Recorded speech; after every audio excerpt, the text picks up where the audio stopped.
Hello everybody, Final Rich here. I'm going to do a response video to James Griffiths and High Rant District. I just watched their two videos of when does a band become a brand? And I guess this all started, James Griffiths made a response video to Collector James, Vinyl Collector James. I didn't watch his video about Fleetwood Mac. I'm really not interested in Fleetwood Mac at this time. But apparently he kind of made a video saying that Fleetwood Mac without Lindsey Buckingham really isn't Fleetwood Mac. And I guess this evolved into the when bands become brands. And it seemed like the tone of the videos were, it's a negative thing. And I don't look at it that way.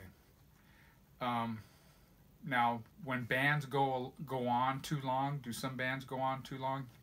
Most certainly.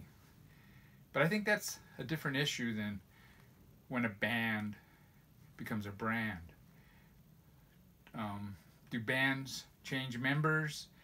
And sometimes it's, you know, it doesn't have that big of an impact. And other times it's just not the same.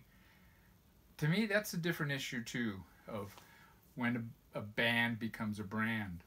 And my perspective is from the perspective of Black Flag. They tried to establish themselves as a brand from the very get-go. It had nothing to do with being around too long. It kind of started when Bomp Records was supposed to release this single in the summer of '78. It didn't happen. So Greg Ginn went, he got the master tapes, and and he released it himself on SST Records. Here you can see the logo there. They even have a logo. The Black Flag font and logo. This is not a first press. On the first press, this logo does not exist. This font was different. But on the second press, the Black Flag established their logo, their font. They established SST Records, their own record label. And as you see, they established kind of a aesthetic too. Their albums, their records look a lot alike. Their first 12-inch. The person that designed their logo and the Black Flag font was Greg Ginn's brother, Raymond Pettibon, and he was also the one that illustrated did their album art. I don't need to show all of them. This album here is a little bit different. It has a photograph. This is their first actual LP long player. It does have the Black Flag and it does have the logo. The next record goes back to the Raymond Pettibon illustration. Still get the same look. Now, Black Flag did change a lot of members,